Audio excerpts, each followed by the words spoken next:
Who is this for, by the way? For This is for yeah, you can turn. This is a Kemp Foundation oral history interview with former Attorney General Ed Meese. Today is October 13th, 2011, and we're at the Heritage Foundation, and I'm Morton Kondracki. Thank you so much, Mr. Meese, for doing this. When did you first hear about Jack Kemp? First that I heard about Jack Kemp was when I first met him, which was in the summer of 1967. It was prior to the start of the football season, and he volunteered to become an intern for then Governor Reagan. This was the first year of Reagan's governorship, and so he came and worked in the governor's office, where I had been working at that point about 6 or 7 months. I was the legal affairs secretary to the governor. Jack worked with, I think, with Phil Battaglia and with some of the who was at that time the chief of staff. Although I think they called him the executive secretary to the governor was the actual title, and he worked somewhere in the office. I didn't have much to do with him in terms of the day-to-day work, since I was in the legal office there, but I frequently met with him in kind of the social activities of the governor's office. Mm-hmm. And so how did everybody react to having a football star working in the governor's office? Well, I think everybody had come into that office fairly recently at that time from various walks of life, and so everybody was happy to see Jack. He was a very amiable person, worked hard, as I understand, in the work that he was doing there, which I don't quite know exactly what it was, but he got along very well with everyone, and everybody was interested in talking with him. At that time, when he was in the governor's office, of course, he was more interested in himself in politics, leaving football for the rest of the season. So, so you don't know exactly what he did, but how did he get the job? You know, I don't know exactly how he got the job, because from my standpoint, one day he just appeared.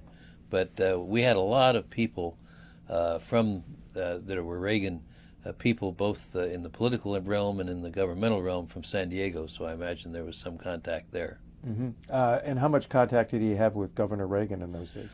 He met with the governor on a number of occasions, and certainly at some of the general activities in the office and that sort of thing, he'd see the governor. Mm-hmm. And did you ever have any extended conversations with him when you had some pretty social conversations with him for long periods of time? Mm-hmm. Do you remember anything about those conversations? No, just that I learned he was conservative, interested in politics, as well as interested in football. So, what are your all the years that you knew him? What are some of your standout memories of Jack Kemp? Well, one of the things is Jack had a great sense of humor. He was a great promoter of ideas, and he was, I would say, a pretty, what's the term I'm looking for? He was pretty enthusiastic about everything he did. He was one of the most enthusiastic people I've ever met. And whether it was politics, supporting Governor Reagan, or for that matter in football, he was just a person that liked being around. So when did Ronald Reagan first discover the Kemp-Roth tax cutting idea? I think it was probably during the campaign, probably sometime in 1978, probably 76, 77, 78, somewhere in that period of time. It was probably closer maybe to 1980, but it was definitely, it was an idea he had in mind, and I think he had either talked to Jack or received some information, but I know it was in his mind as early as 78, 79, that period. Mm-hmm. Is it your impression that Reagan's economic policy was based on Kemp-Roth? Well, it was in part. A lot of the ideas in Kemp-Roth, such as the reduction of tax rates and that sort of thing, is something Ronald Reagan had talked about for a long time. But I think that the combination of things, the actual the idea of the legislation per se, I think came from Jack. Now there was this meeting in Los Angeles right before late '79, where apparently all the advisors were there, and were you must have been there, Right, right? right. And this was a policy discussion, foreign policy and domestic policy. Do you remember much about what Kemp did at that meeting? I don't remember. I don't have much of a recollection of it. I remember we went over a lot of ideas during that period of time, and I think I'm not sure. It's hard because that period of time was a period of transition. Different people were coming in and going out of the campaign activity, so I don't have an awful lot of recollection right then. Do you remember anything about the Marty Anderson wrote a memo, Right, policy right. memo in Yep. '79 that contained Kemp, the Right. ideas of Kemp Roth. Do you have any idea what the origins of that was? I don't know, other than the fact that I think, and this is just speculation, I think that somehow the ideas of Kemp Roth were expressed to the governor, either directly by Jack or indirectly by a letter or something like that, and then from discussion with the governor, I think then Marty wrote up his paper, which included the ideas of Kemp Roth, tax rate reduction, along with some other ideas such as regulatory reform and stable monetary policies, and then another idea which was also, I think, inherent in Jack's advice was slowing the growth of federal spending. Mm-hmm. How did Kemp become the chief policy spokesman of the campaign? He got appointed to that job, and I'm not sure exactly what he did, but maybe you remember. Well, policy spokesman, I think on this subject, Mm-hmm. I think on the economic subject, I'm not sure whether, because he was in the Congress at the time, and I think the president asked him to speak out on these ideas, and I'm sure, and he was very enthusiastic to doing it. So we go to the Detroit Convention. Yeah. Did Jack Kemp's name ever come up seriously as a possible vice president with Ronald Reagan?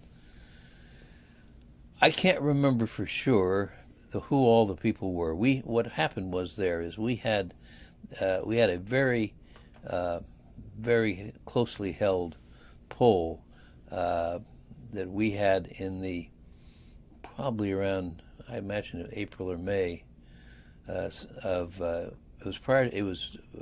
have been as late as June, and we had a list of about 12 people that were possible candidates, and I don't remember whether Jack was on that list or not.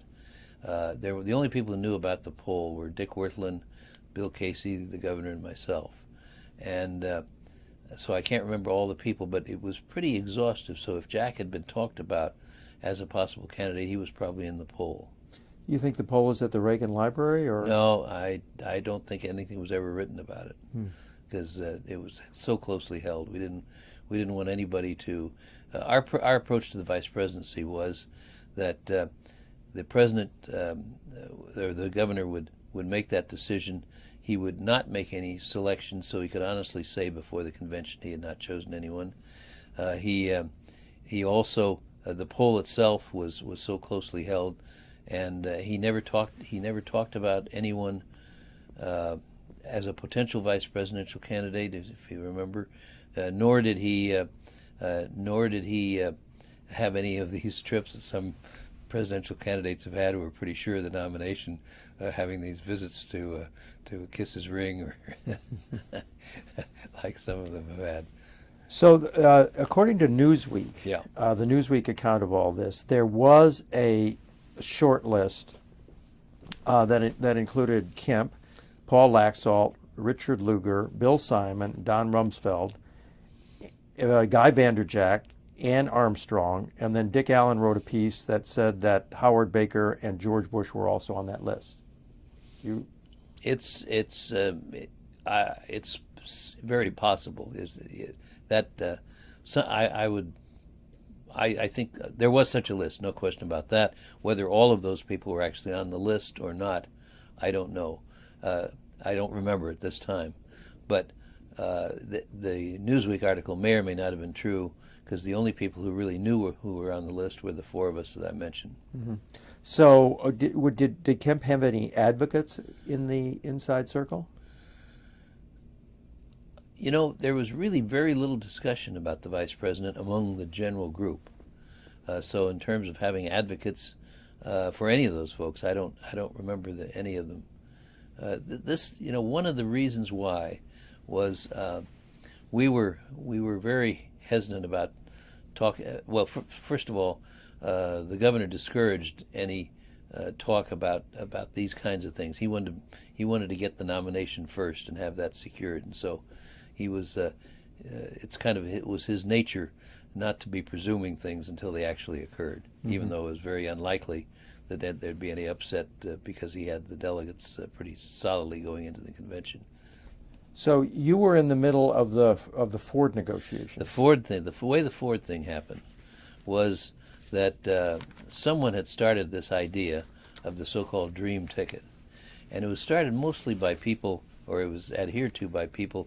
I remember Max Fisher, particularly in Michigan, was one of the advocates, and many of the people who were involved in that, there were two groups of people. Some had been great Ford supporters and were interested in seeing about Ford come back into it. Others were people in the Republican establishment who just weren't sure of Ronald Reagan as a candidate. He was not known to most people in the East very well. I mean, they knew about him, but as far as knowing him in terms of a deep knowledge, and so that there was enough push from influential people within the Republican establishment that the governor, Bill Casey, and I all thought that we had an obligation to at least look at it, because some of them had also persuaded a couple of people in our California entourage that would be a good idea, and so we gave it a try. We sat down. Dick Wirthlin, Bill Casey, and myself sat down with Alan Greenspan, Henry Kissinger, and one other, and we, for a couple of days there at the start of the convention, I think Monday and Tuesday, we spent several hours each day looking at how this might develop. I think all of us, from our standpoint, were skeptical about whether this was likely to happen or whether it was a good idea. And then on Wednesday, of course, you had the situation where Ford appeared on the Cronkite show, and the way it came out there, I don't think he intended it this way, but it made it look like it was a done deal. At the same time, we had come to the conclusion that night, 7 or 8 o'clock after the last meeting we had, that it would not work. President Ford came to see Ronald Reagan, said he didn't think it would work and wouldn't go ahead. That afternoon, I had talked with the governor, and I said, I don't think this is going to happen, and I don't think it should happen. And that was when I said, I've been thinking about probably the best person of the possibilities would be George H.W. Bush. And he said, well, I've been thinking along the same lines. And then we kind of left to get together later on, went back into the meetings, came back to the meeting. By that time, he had met with Ford. We told him our results, our thinking, and he made the two decisions. Number one, the Ford thing was not going to go, and secondly, that George Bush, that he wanted to find out from George Bush whether George would be fully supportive of his policies. And so that's when he placed the call to George Bush, and George Bush says that he was. The main thing that relates to Jack Kemp was George Bush had called this voodoo economics. And as I said afterwards, when people said, well, how could you take George Bush with his comments about voodoo economics? I said, well, he had an exorcism at Detroit. Right. And but he said specifically on that point that he could support the president's, he could support the Republican platform, which we had pretty carefully engineered, and he could also support all of Ronald Reagan's policies. So you've read Dick Allen's version of all this. It's wrong. Yeah, I've written an article that shows how it was wrong. Yeah, that article is review it, because I haven't read your article, but I have read what Dick Allen wrote. Well, Dick wrote something about that he talked it over with the president or something in the afternoon, Now he I forget places exactly. himself as the guy who gave the idea of George Bush. Yeah, and this was I mean, he would not have known that we had George Bush in this poll several months before, and that the poll had come back showing that the two people that would help Ronald Reagan the most were Gerald Ford and George Bush. So he was always, in our mind, one of the principal contenders. Mm. Okay, so... Incidentally, if you're interested, I think Dick wrote this article in the New York Times. It was then also published in the Stanford, what do they call it, the Hoover Review, or whatever the Hoover Review is. And when I saw that, I wrote a letter to the New York Times correcting it, and they printed that. And then, but they only printed a very short letter. And then the same, when the article appeared in the Hoover, whatever they call it, Hoover Digest. Then in the next issue of the Hoover Digest, I had written the rebuttal, so it's available there. Okay, so then, do you have any recollections of Kemp during the campaign after that? Yeah, my recollection is that Jack gave a number of speeches supporting Ronald Reagan for the presidency, and always build around this whole idea of the economic plan. So, okay, so Ronald Reagan wins the election, and then, according to Arthur Laffer, we've interviewed Arthur Laffer right at the outset of the administration. There's a meeting, and Laffer says, I remember sitting in the Oval Office, and all of a sudden this discussion comes up. It's right after the campaign. We're in there, I don't know, January 22nd. I was sitting there, 11 or 15 of us, whatever the number was, and Reagan asked, what did I promise? I want to make sure to deliver on our campaign promises. What did we actually promise on tax cuts? Did I promise tax reductions? And somebody said, no, Mr. President, you never did. I've gone and checked all the transcripts. No, you didn't. You promised tax cuts, not rate cuts. And he doesn't know whether it was Wirthlin or Deaver, which neither of whom he trusted very much. Do you remember any such discussion? I don't. I'm sure I was there, but I don't remember any particular discussion. But I remember definitely the president's idea was 10, 10, and 10, 10% cut each year for 3 years.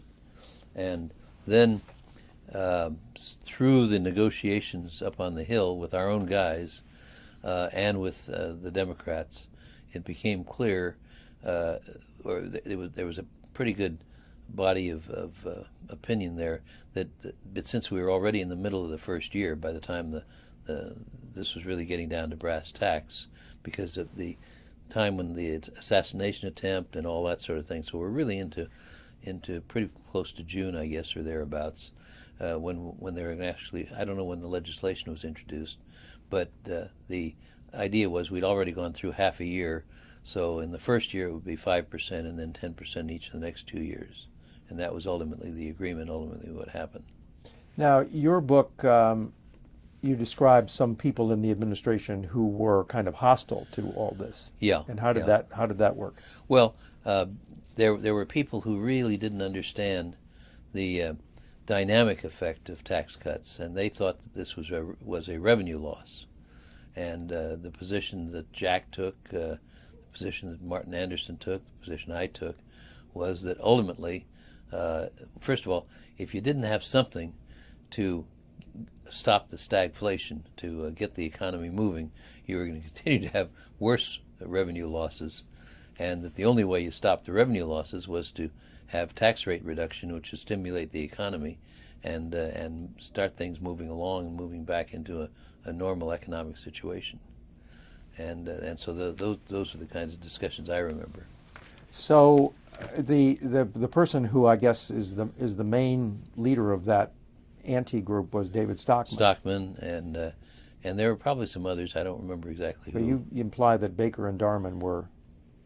I don't remember what their position was. In your book you said that you quote Lawrence Barrett's book. Yeah. As referring to the Baker group, and it was Darman and Stockman and those people now. Yeah, that's probably right. That's probably right. Did you ever have any conversations with Kemp during this period? I'm sure we did, because he was quite frequently talking with us during this period, and he was, of course, one of our main cheerleaders in the Congress. So it was Jack Kemp who recommended David Stockman to be the OMB director. Right. I guess that's right. I assume it is. So what happened when the Atlantic Monthly article came out?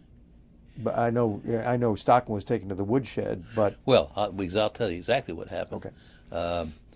And I don't remember Jack being involved in any discussions at all. I don't think he came as a champion for Stockman or anything. He could have been. I don't know. I don't have any recollection of that. But I thought that was such an egregious act on Stockman's part that he ought to be fired. And I think Mike Deaver agreed with me. Jim Baker, on the other hand, said he thought he ought to be given one more chance. And Ronald Reagan hated to fire anybody, so if any one of the three of us urged leniency, he was willing to go along with that. And of course, then Stockman did the same thing again. He continued to give what was his name? Grider more information. And I think there was a second round, and finally, I think that was too much. Mm-hmm. Now, were there any efforts by people in the White House to keep Kemp away from Reagan? There may have been, but I don't remember any. There may have been, but certainly, if there had been, I would have been taken to the other side.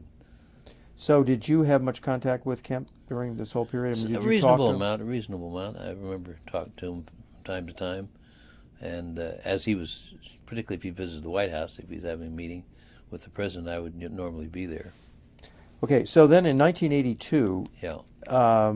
There's a revision of the original Reagan tax cuts and a tax increase, which Kemp was against. Well, this was not a revision of the original tax cuts, because the original tax cuts were never touched. One of the things, what happened was, we had the serious deficit problem that Stockman brought to the president's attention, and Stockman, and finally it was resolved. Stockman, I think, orchestrated this, probably with Jim Baker, maybe others, that there would be a conference, a negotiation, to see if anything could be done, could be worked out. And they brought out of the conference. I deliberately stayed away from the conference.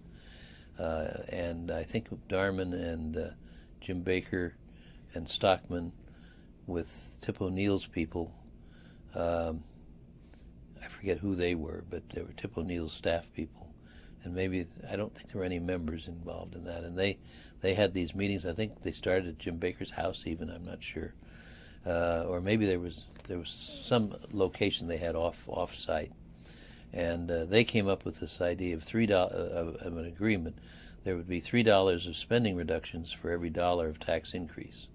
And I remember when that was presented and it was a meeting with the president and Tip O'Neill. I remember being at that meeting, because I remember raising some questions about it. And Tip O'Neill said, "Well, were you there at the meeting?" And so there was a little back and forth there. But ultimately, the president agreed to try that, but on the condition that it would not in any way affect the income tax rate reductions that had been made. But Kemp was against that. Yeah. Now, how was that taken in the White House? Well, I think the president realized a lot of people were against it, and I think one thing about Ronald Reagan, he looked for people's advice. He would often, when he was governor, and to some extent when he was president, he would encourage people to take positions that, even if they didn't believe in him, that were contrary to his own, just so he would know what that other side was. And so, so far as I know, there was never any, as far as the president was concerned, there was never any anxiety about Jack being opposed to it, as I say, a number of other people were. What did Ronald Reagan think about Jack Kemp? I think Jack, he always thought very highly of him. He thought Jack was a smart guy. He he thought he was a very good conservative. They thought along similar lines on these issues, particularly on and he admired him particularly for the Kemp Roth thing. I mean, he really appreciated Jack being the principal spokesman in the House for it. Did he ever say anything even vaguely critical of Kemp? I don't remember anything at all. I think he generally liked him. He liked to talk sports and football with him and all that. I mean, everything about Jack was the president was very very approving, and he was Jack was an amiable guy, a guy you liked to be around. So in August of '82, there's a New York Times story that quotes White House insiders, unnamed, that accuse Kemp, because he was opposing you guys on TEFRA, of playing politics and trying to advance his own political career at the expense of the president. Any idea who that would have been? Yeah. Well, I suspect that was probably Darman or someone like that. Could even have been Jim Baker. I'm not sure, but it was somebody out of. Well, that did group. you hear any muttering in the White House about Kemp? I don't have a distinct recollection, but I'm sure that those for the Stockman people and the Stockman himself. When did Stockman leave? He left in.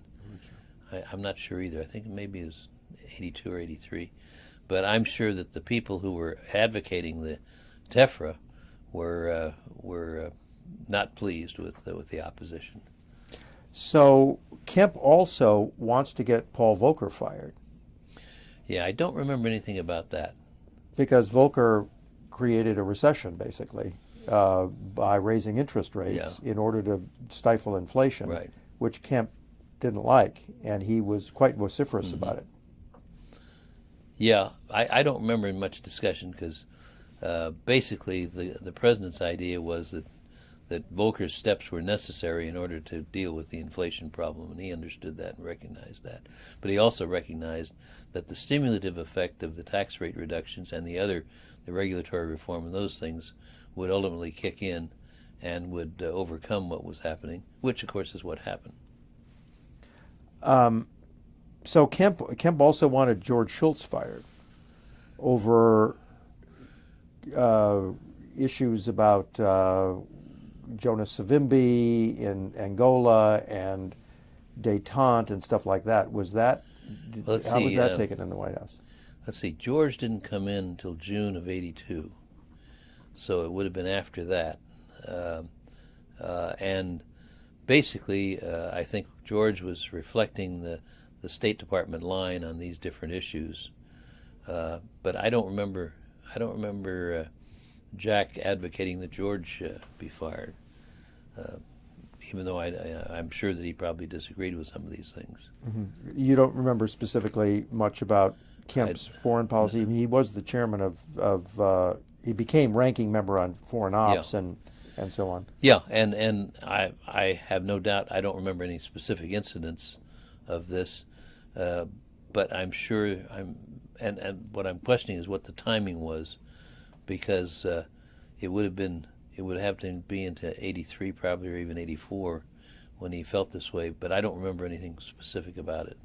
So in '85, when the president went to see Gorbachev in Geneva, right, Kemp said that he was afraid that the administration was going to be seduced by the allure of détente. Do you remember any of that? See, one of the things that I don't remember much about that, because there wasn't really any, there was no question that Ronald Reagan was not going to give up on Savimbi. Likewise, there was no chance that he was going to change his mind on détente, his ideas, because that was why he ran against Ford in '76. So I don't think there was no doubt in my mind that the president was stalwart on all those issues. So that's why I probably don't have much recollection of how he might have felt. Were you involved in the '86 tax reform program? Well, I was involved to the extent that we had meetings on it, cabinet meetings and so on. Don Reagan had developed this plan, and had brought it over while he was still, I think in '84 or very early '85 when he was still Secretary of the Treasury, or at least it was pretty much complete by that time, and it came out of his work. He had done the work, and then I brought it over, and then it was a matter of cabinet discussion, and then legislative enactment. So I was a participant in all the policy decision meetings on it.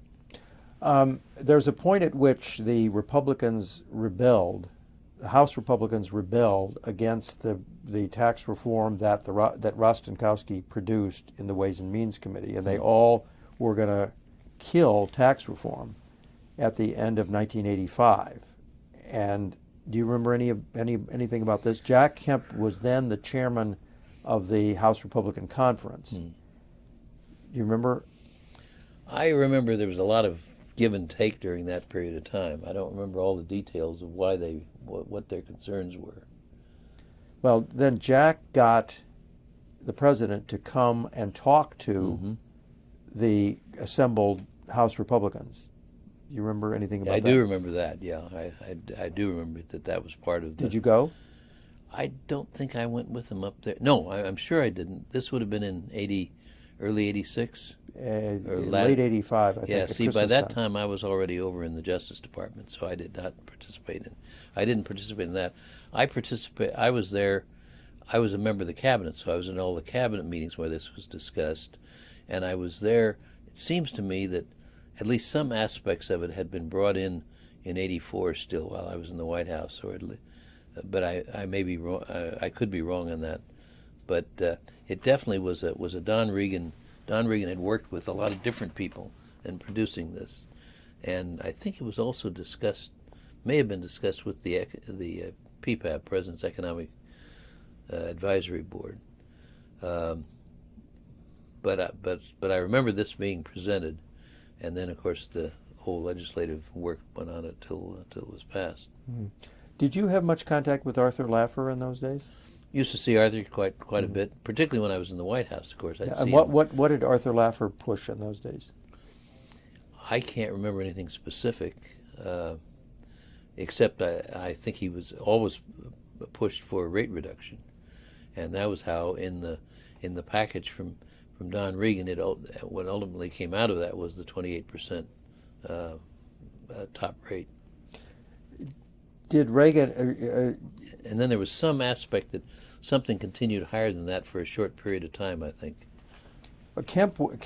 Remember, there was Bradley Gephardt was the first tax reform that sort of came down the pike, and then Kemp and Kasten had a tax reform as well, and then the president referred to tax reform in, I believe, his 1985 State of the Union message. That's probably and then right. Reagan took it up and did a study and then came out with it. I guess it was the 1984 State of the Union. It was 84 because the Reagan really worked on it in '84, because by February or March of '85 he had come into the White House then. Mm-hmm. So do you remember any of Kemp's activities with the White House in that fight? Again, I don't have a distinct recollection of it because again in '85 I was over in the Department of Justice, so whatever may have happened during that year, I would not have been close to that since I was following other issues. When I talked to Jim Buckley, Jim Buckley said that he was once there in the White House, and Reagan said something to Jack like, "Jack, how low do you think tax rates can go?" and Buckley interprets this as being a kind of a put down of Jack Kemp. So did Reagan have any thought that Jack was a little over the top on the subject? I don't have any recollection of that.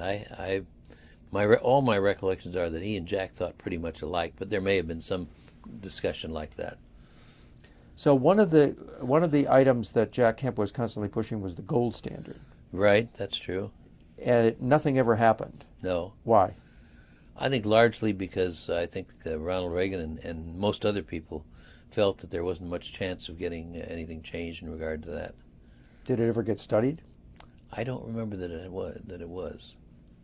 Not as a conscious, working group type of thing. So, post Reagan, 1988, Kemp is running for president.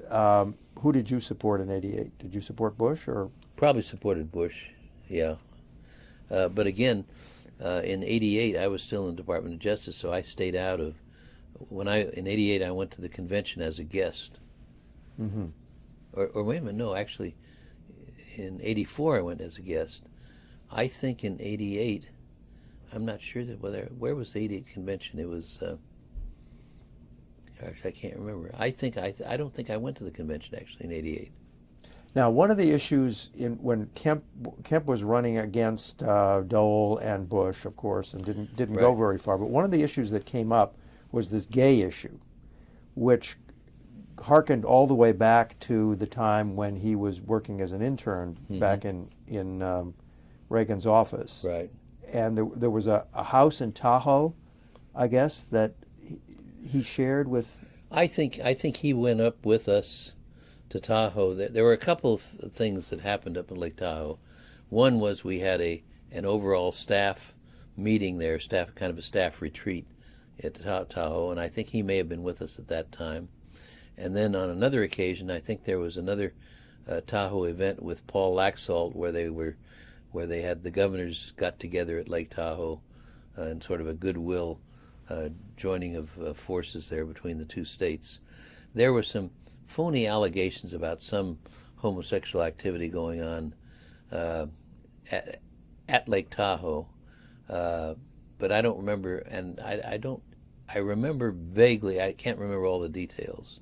Well, there are two people who got fired from the office. There's Sandy Quinn and Phil Battaglia got fired, but it wasn't related to things necessarily in Tahoe. That may have been part of it, but I don't remember Jack's being involved.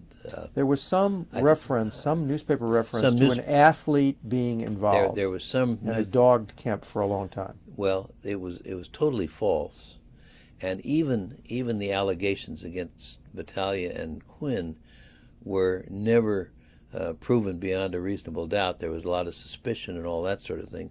The main reason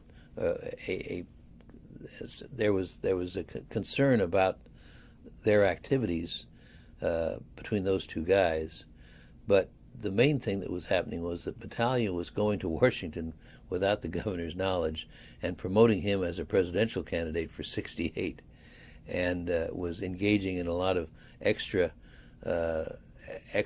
unauthorized activities on his behalf. So it was a combination of these two things. But because Battaglia was at that time, he was the executive secretary, which was he's the one who Kemp was working for, though. I think he was, but I'm not positive. That he had definite assignments from him, but I think that's how he got it. That's where he was located organizationally. And who was Quinn? And Sandy Quinn was Battaglia's assistant. He was the number 2 guy in that office. Mm-hmm. He in that office suite, you had, as you went through the door of the suite, you had 2 secretaries there, and then the door on the left opened into the executive secretary's office, which was Phil Battaglia. The one on the right was Sandy Quinn, and he did the things like the scheduling and all those kinds of things. So where did Jack fit into that? I don't know I don't know where he had an office at that time. That's why I'm not exactly sure what he did. Yeah. Okay. So what about in later years? So he becomes Hud Secretary. Did you have any contact with him when he was Hud Secretary? Yeah, I would see him regularly around. By that time, I was here at Heritage. He became Hud Secretary probably in February or March of '89. Yeah. He was at Heritage, wasn't he, before he went to HUD? After? He may have been. Did he not run again in he did not run in '88. No, that's right, because he's running for president. So I think he may have come over here, because I came over here the end of '88, and I think he may have had some affiliation here. So in later years, So I would see, I'd see him frequently in different things, and he was always a good friend. What did you talk about? Talked about politics sometimes. We talked about what was going on in Washington. I talked about what was going on in HUD. Just general conversation.